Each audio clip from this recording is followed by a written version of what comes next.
Bonjour Yves-Marie. Bonjour Jeanne. J'avais envie que tu nous parles un peu aujourd'hui de ton projet qui s'appelle Projet Psycélium. Et voilà, je serais curieuse d'en savoir plus. Ok. C'est un projet auquel je réfléchis depuis pas mal d'années en fait, et qui est parti de ma propre exploration, à la fois de euh, ma souffrance, ma frustration, euh, dans ma vie intérieure, mais aussi dans ma vie relationnelle. Et puis également de différentes expérimentations que j'ai pu vivre ou effectuer dans des groupes de développement personnel, de travail spirituel. Euh, j'ai passé pas mal d'années dans des groupes de thérapie et également dans le tantra, donc une forme de tantra inspirée de la non-dualité, puis également aussi dans des écoles de bouddhisme, essentiellement bouddhisme tibétain. Et, euh, et puis dans d'autres milieux qu'on pourrait rassembler sous le terme de New Age, c'est-à-dire voilà, des formes de, de, de tentatives de réunir différentes approches dans des stages ou dans des accompagnements, en lien avec l'énergétique, la thérapie, la non-dualité, comme elle est souvent décrite. Et j'ai mis beaucoup de temps finalement à préciser ce qui me manquait ou ce qui me frustrait dans toutes les approches que j'avais pu vivre. Euh, la première chose qui venait, c'était il y avait beaucoup de travail qui était effectué dans ces groupes sur la dimension relationnelle, psychothérapeutique, énergétique. On parlait beaucoup de non-dualité, on parlait beaucoup de spiritualité, mais au fond, le terme de non-dualité ou de spiritualité était plutôt une manière un peu confuse de, de dire au fond rien n'est vrai, rien n'est faux, il n'y a pas de hiérarchie, il n'y a pas de une égalité profonde entre tous les êtres, euh, il ne faut pas juger, presque il ne faut pas penser quelque part, puisque dans ce milieu, le mental a mauvaise presse. On entend souvent c'est mental, ce n'est pas le ressenti, il y a une forme d'érection en modèle absolu de l'émotionnalité, ou de l'affectivité, ou de la sensibilité du corps, comme si l'émotion ou la sensibilité ne pouvaient pas mentir, et que la raison ou le mental était forcément mauvais conseiller, ou c'était une incarnation de l'ego. Et je sentais bien que j'étais un peu en délicatesse avec certaines des approches, comme s'il y avait une frustration profonde, et même, j'allais dire, par moments même de la colère, en fait. Euh, comme si finalement on nous interdisait beaucoup de choses à travers ce discours sur la non-dualité, sur l'énergétique. On disait que le salut était dans l'expansion, dans l'extériorisation d'une forme de joie, de relation, ouais, d'extraversion, on pourrait dire. Et, et ces groupes se retrouvent souvent avec, je dirais, presque une forme un peu caricaturale ou archétypale. On trouve toujours un peu le même type de personne, le même type de vêtements, le même type de caractère, de joie à aller dans la danse, dans le mouvement, tout ça c'est qualifié comme étant vivant ou énergétique. Et puis quelqu'un qui serait plus dans l'introversion, dans la réflexion, dans une forme de méditation, je trouvais que c'était difficile d'intégrer ces parts-là. Et c'est assez récemment en fait que j'ai compris que ce qui me manquait, c'était cette dimension de transcendance en fait. Cette dimension de transcendance qu'on retrouve dans ce qu'on qualifie en général les religions révélées, le judaïsme, le christianisme, le bouddhisme, l'islam, et qui n'est pas euh, qui n'est pas tant que ça présente dans des religions plus naturelles, comme on entend aujourd'hui beaucoup l'écologisme, le paganisme, le chamanisme, etc. Où finalement tout est égal, et tout est égal dans la sacralisation finalement de cette vie-là, du vitalisme, de la vie, du corps, de l'émotion, etc. De l'harmonie entre les personnes. Et voilà, c'est vraiment avant tout pour faire un pont entre cette dimension immanente, relationnelle qu'on trouve dans ces groupes, mais avec cette dimension verticale de transcendance que je n'ai finalement pas retrouvée, si ce n'est dans les religions instituées que je pouvais voir dans les écoles bouddhistes, les monastères chrétiens. Et au fond, il y avait comme un antagonisme entre ces deux mondes. Le développement personnel était censé être l'aboutissement ou le dépassement des religions instituées, mais en fait manquait cette dimension de transcendance. Et ce mouvement New Age, finalement, j'ai vu grâce aux travaux de quelques philosophes qu'il s'instituait dans un mouvement général de la société qui tend à revenir justement à l'immanence, au corps, à l'émotion, à l'égalité. C'est des idées qui dominent beaucoup la société. Et finalement, on rejette une partie de cette notion de verticalité, de hiérarchie, de transcendance. Ces religions instituées qui nous disent tous, au fond, quoi ? Que la spiritualité se conquiert quelquefois, et qu'elle demande un effort, et un engagement, et un travail courageux. Il ne suffit pas d'être dans l'acceptation ou l'accueil mou de ce qui est.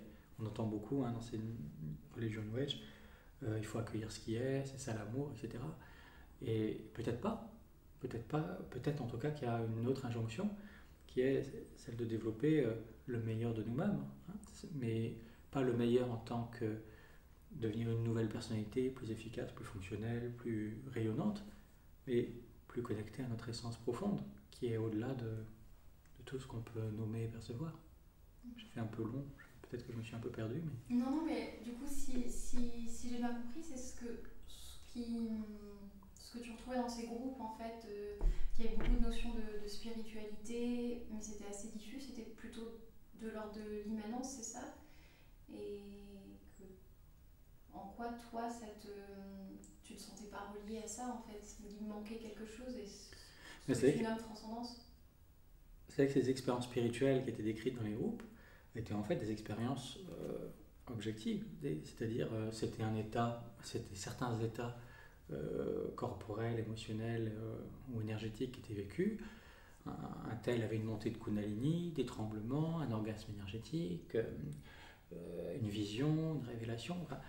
Mais au fond, tout ça, j'ai envie de dire, appartenait au rang d'expériences complètement objectives. Et si on écoute les mystiques d'à peu près toutes les traditions, en tout cas révélées, ils nous disent que cette expérience du divin ou de l'absolu, elle est ineffable, elle est non réductible à un état extraordinaire. Et on sait combien l'ego se réapproprie ces expériences extraordinaires, et on va entendre tellement de nouveaux éveillés nous décrire en long, en large et en travers toujours leur expérience d'éveil ou de réalisation, et en faire comme un nouvel objet d'attachement et d'orgueil. Et au fond, la véritable spiritualité pour moi, c'est celle d'un renoncement ou d'un effondrement de cet attachement-là. Et donc, il m'apparaît un peu contradictoire avec tout ce monde de l'attachement à l'intensité énergétique, à l'extraordinaire. C'est quelque chose au fond de profondément simple, mais pour aller à cette simplicité, il faut déconstruire beaucoup d'attachement. Je sais pas si ça répondait à... Oui, complètement. C'est assez clair. Et donc, Psychélium, là-dedans, tu fais le lien avec ce que toi, t'aimerais amener dans ce projet-là? Oui. Je vois Psychélium comme une forme d'école de vie ou d'école de sagesse, avec peut-être une orientation inspirée de la notion de jeu. Et là, je fais vraiment le pont avec un mouvement chrétien, en tout cas des premiers siècles chrétiens qui sont les gnostiques, qui sont développés un peu parallèlement au christianisme orthodoxe, pendant les premiers, 2e, 3e siècles après Jésus-Christ, qui ont notamment repris les enseignements du Christ, mais les ont aussi, intégrés dans des mystères et des traditions qui étaient encore plus anciennes, notamment les mystères égyptiens, probablement les mystères judaïques, et également le néoplatonisme, en fait, de Platon et Plotin notamment.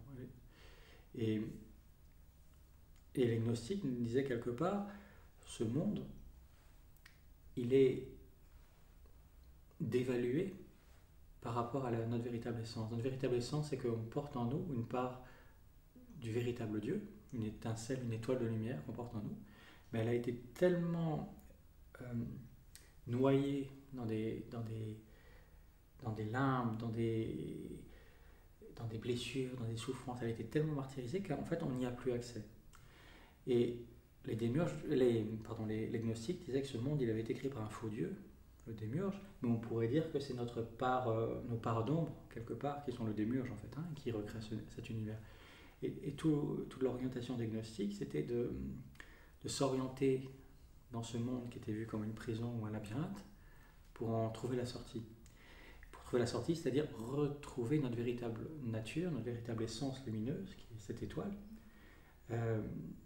mais qui est tellement mélangée de mensonges, de zones d'aveuglement, de zones de déni, de zones d'attachement, que finalement c'est uniquement par l'initiation ou par l'intervention d'un sauveur, c'est-à-dire d'un être qui vient de cette part d'absolu, ce soleil originel qu'ils appellent le plérôme, le sauveur, la figure du sauveur, dont le Christ est une forme d'instance. C'est par l'intermédiaire de ces figures-là qu'on peut être rappelé à notre véritable essence. Et c'est une notion qu'on retrouve aussi dans le bouddhisme, dans le Mahayana, avec cette notion de bodhisattva ou de Bouddha, c'est-à-dire des êtres qui ont rencontré la vérité et qui viennent quelque part soutenir la recherche des autres personnes qui sont en chemin, qui aspirent finalement à retrouver cette véritable lumière. Et donc les gnostiques nous décrivaient ce labyrinthe qu'est le monde comme étant un système d'un ordre de valeurs bien inférieur à celui de la vraie réalité. Donc tout ce qui peut se passer dans ce monde finalement n'a aucune incidence sur notre véritable essence. Ce qui leur faisait dire au fond que il ne s'agissait même pas d'agir dans ce monde pour être sauvé, il s'agissait de retrouver cette véritable essence pour se rendre compte qu'on était déjà sauvé, qu'il n'y avait rien à faire. C'était ça la gnose. La gnose, c'était la véritable connaissance expérientielle de notre essence. Revenir à cette essence nous sauvait directement. Et j'ai repris quelque part dans Psychélium cette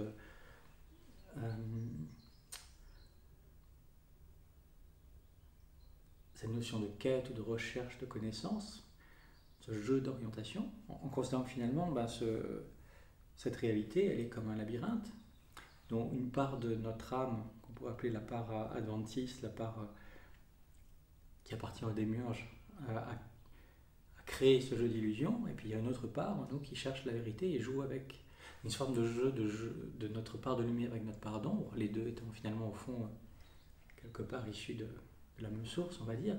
Et donc c'est comme un jeu, et j'aime bien la métaphore du jeu ou de l'escape game. Il faut trouver la clé en fait, il faut trouver, et cette clé, on peut en fait c'est un jeu qu'il faut jouer à chaque instant pour ne pas retomber dans l'illusion. Et tous les outils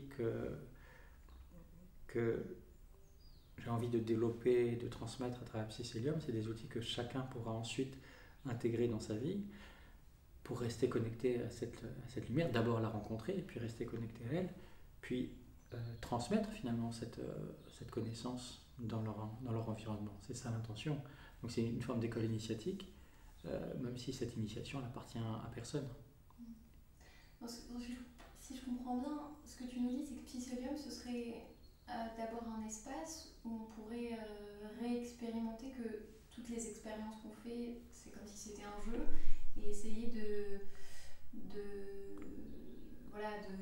revivre cette sortie en se souvenant de ce que la sortie du jeu, ce serait quoi? Ce serait de se souvenir de notre essence, et c'est le moment où on lâche, où il y a un non-attachement, et qu'on se rappelle qu'on est dans un jeu. La sortie du jeu, c'est une expérience, c'est une forme d'expérience non objective, qui est une espèce d'évidence, quel que soit ce qui est là en plan, ça n'est que presque une image secondaire. On voit l'écran, on voit la trame, on voit ça comme un rêve lucide, mais on sait qu'on n'est plus dans le rêve. Et c'est une chose de le savoir, d'en avoir la connaissance discursive, c'en est une autre de le sentir, de l'expérimenter, de regarder ce monde avec un regard qui est presque détaché et libre en fait de toutes les souffrances et de toutes les peurs qui sont attachées à notre condition identifiée. Donc on voit qu'on a trouvé la sortie quand il y a cette évidence et on dit mais oui bien sûr. Mais cette quête elle est presque à... C'est une espèce de tension permanente à entretenir, mais une tension sur fond de relaxation, c'est quelque chose comme un désir en fait, une aspiration à l'absolu qu'il s'agit de tenir. Et il est tellement facile de la lâcher, parce que les tentations sont multiples en fait dans ce monde. Il est tellement tentant de privilégier quelque chose qui se joue dans le monde du jeu, hein, plutôt que de rester connecté à cette intention. C'est dans quelle mesure je désire ça plus que tout, dans quelle mesure on retrouve cette notion dans le tantrisme aussi. Derrière tous les désirs, quel est le véritable désir au fond?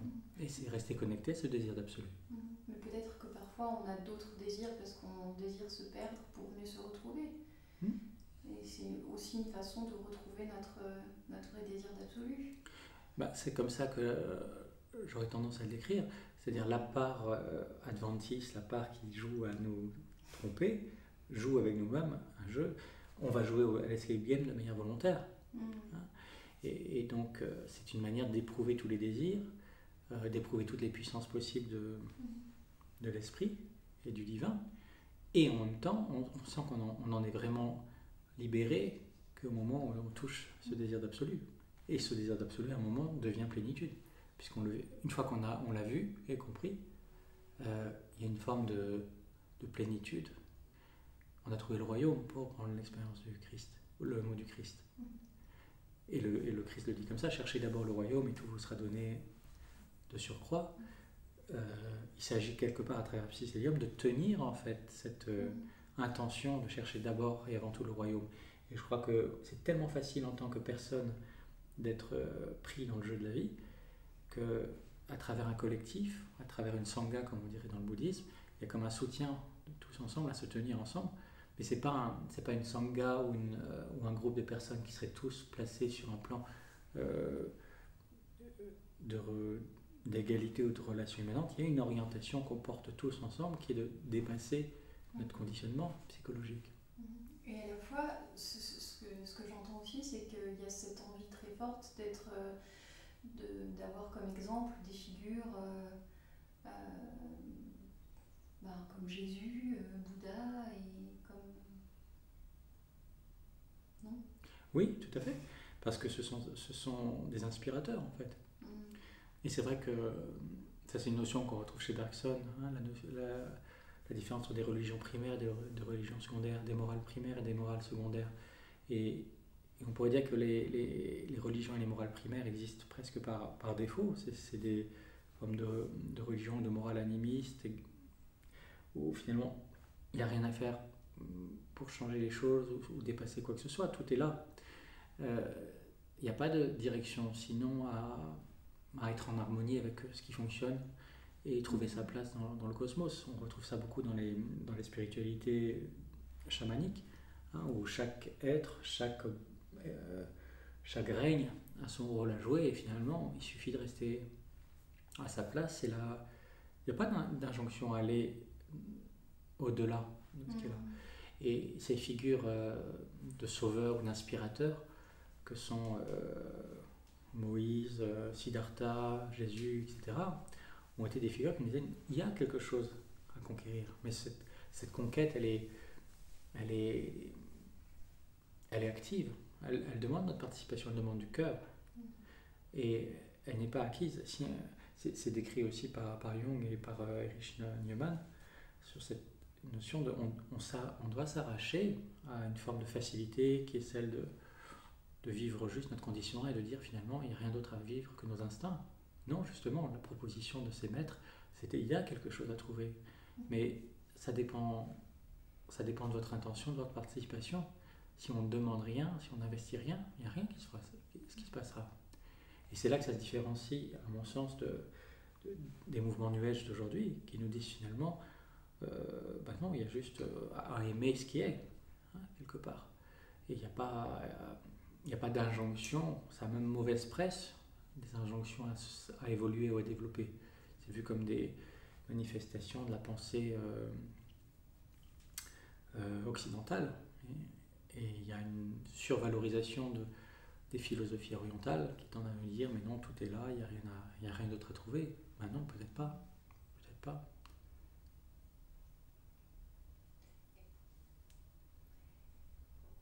Et en quoi, toi, cette vision-là, elle t'apporte... parce que c'est vrai que du coup, ça demande un effort, et que peut-être c'est justement un effort juste, parce que finalement, ça a l'air presque plus simple de se dire que tout est déjà là et que tout se vaut. Bien sûr.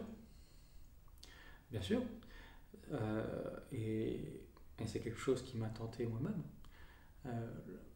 C'est juste qu'au bout d'un certain temps, je me suis rendu compte qu'en fait, il y avait une frustration et un déni qui était dans cette soi-disant acceptation.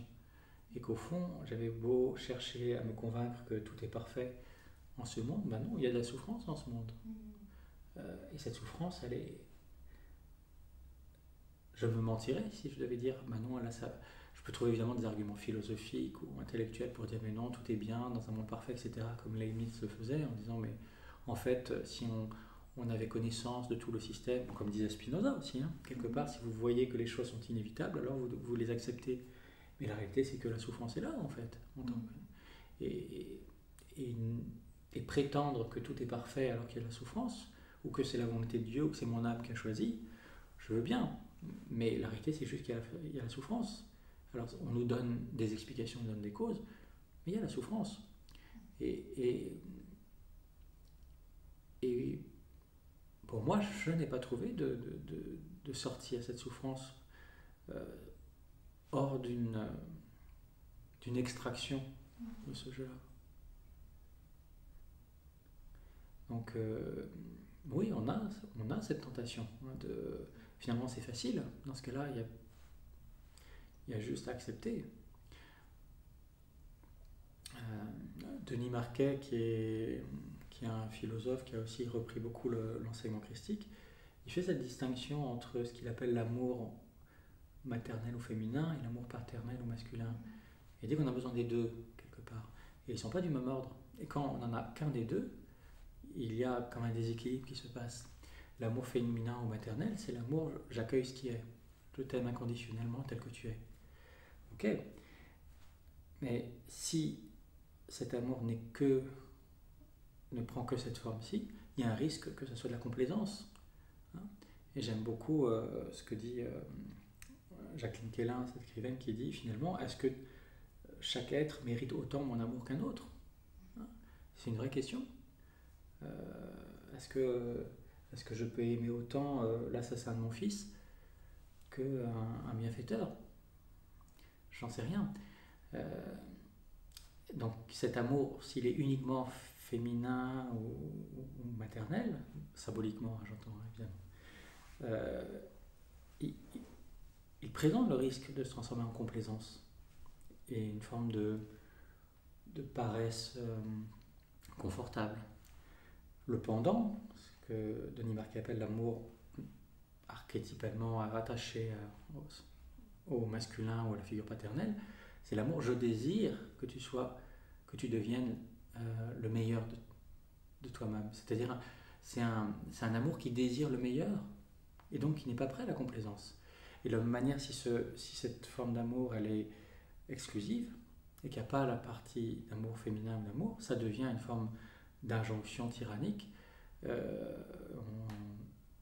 qui sélectionnerait uniquement par l'exigence, mais qui au fond manque l'amour de l'être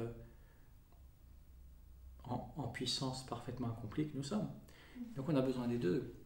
Et je crois que la spiritualité du New Age pêche par un déficit de cet amour-exigence, de cet amour désir, aspiration au meilleur. Et même s'il s'agit, on entend quelquefois devenir la meilleure version de soi-même, hein, c'est toujours, quand on l'entend, c'est devenir la meilleure version de soi-même en tant qu'ego, en tant que personne dans ce monde. Et on ne parle pas de ça. On parle de devenir reconnaître ce que nous sommes vraiment dans notre essence. Et ça n'a rien à voir avec une réalisation psychologique, énergétique, matériel et même relationnel dans ce monde. Oui, je comprends, c'est aller contacter cet absolu qu'on porte en nous. C'est ça.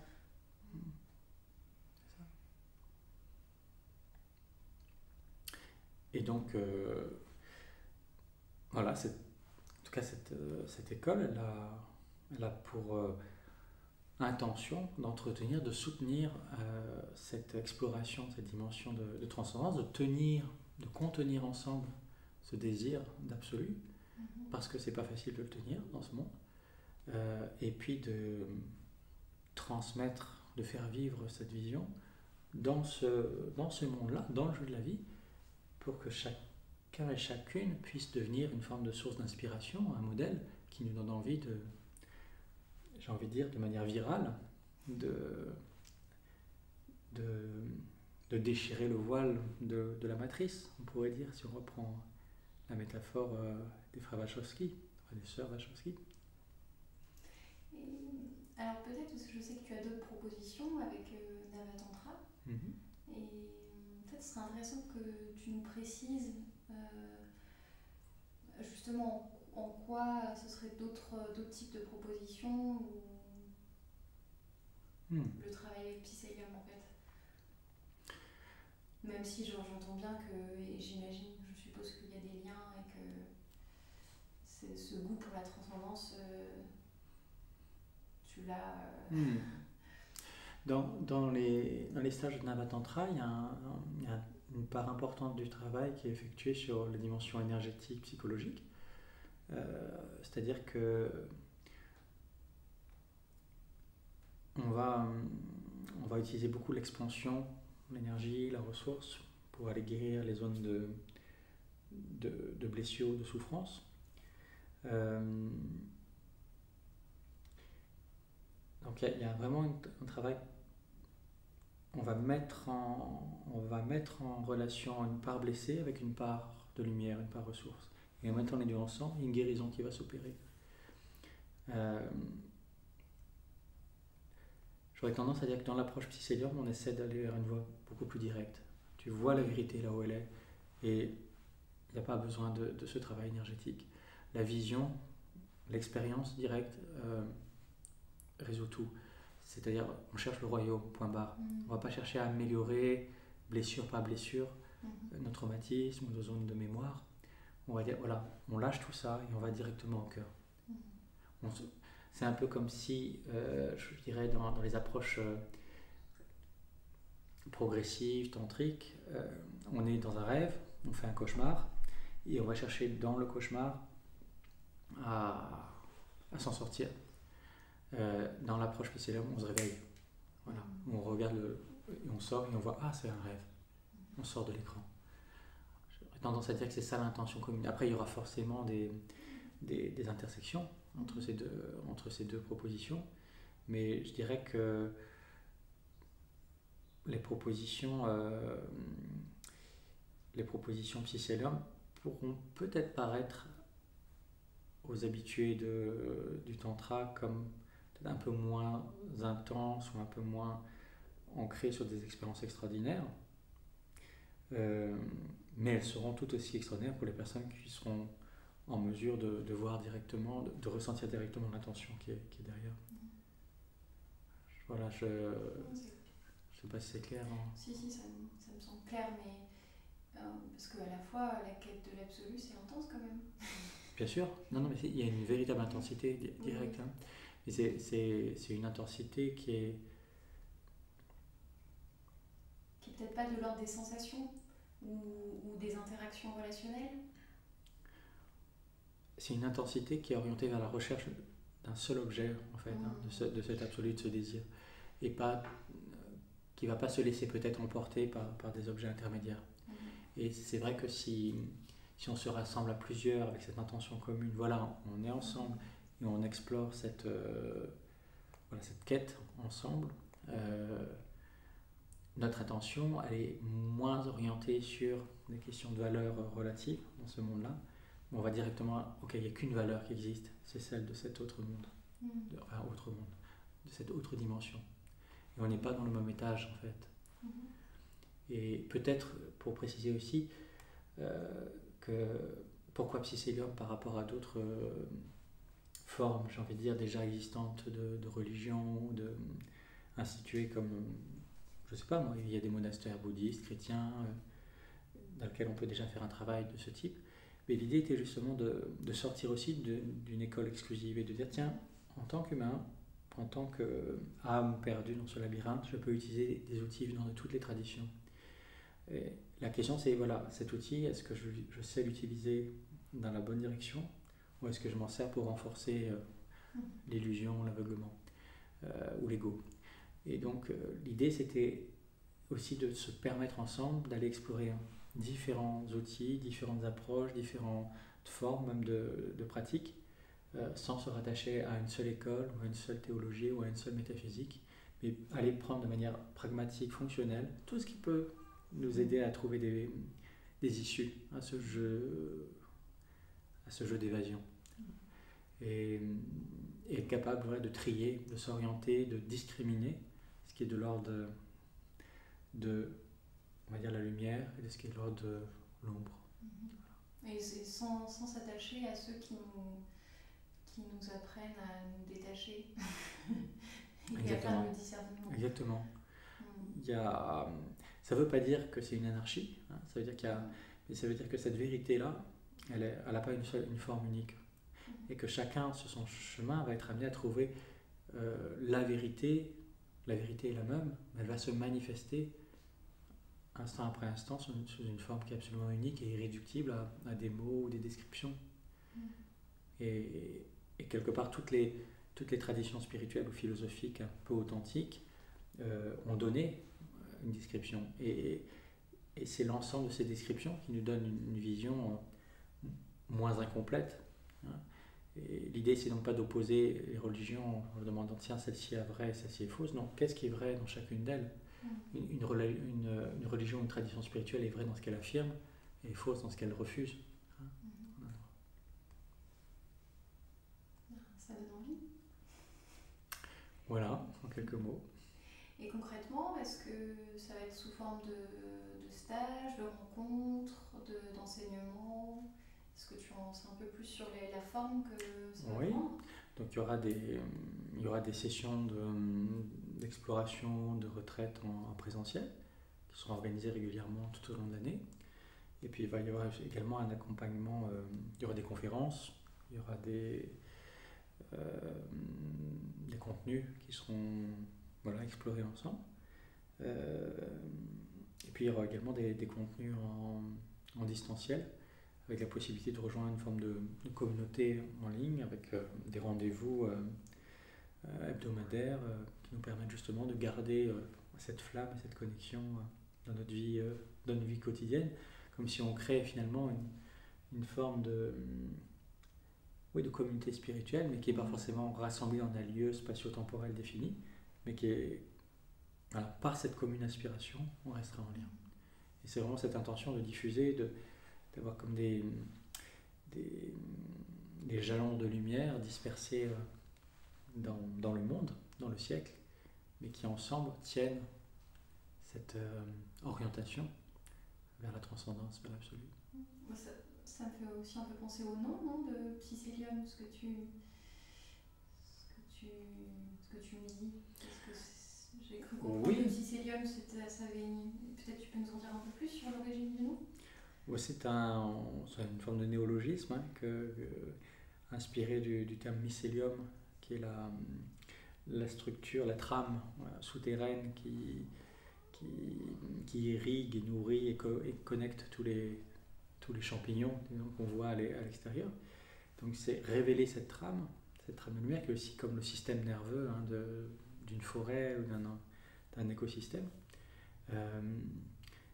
Et de révéler cette trame de lumière qui est entre nous, qui nous unit et qui est sous-jacente à toutes nos vies apparemment séparées, autonomes, indépendantes, exclusives, pour en fait voir la figure d'ensemble en fait. Et c'est une manière peut-être de décrire le plérôme, le royaume. Mais bien sûr que le royaume est déjà là.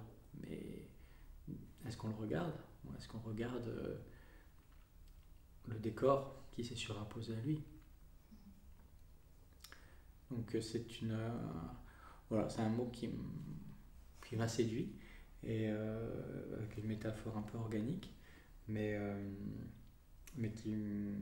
qui porte fortement pour moi cette intention de communauté, en fait, Oui. de se mettre ensemble pour se soutenir. Et comme disait le Christ, hein, si 2 ou 3 d'entre vous se réunissent en mon nom, je serai là au milieu d'eux. C'est vraiment ça. Et ça, c'est cette intention qui nous unit, et pas des relations horizontales, ou de préférence, ou de désir personnel, ou de satisfaction de plaisir personnel. Merci beaucoup. Ben, merci Jade pour cet entretien et ces questions. Merci.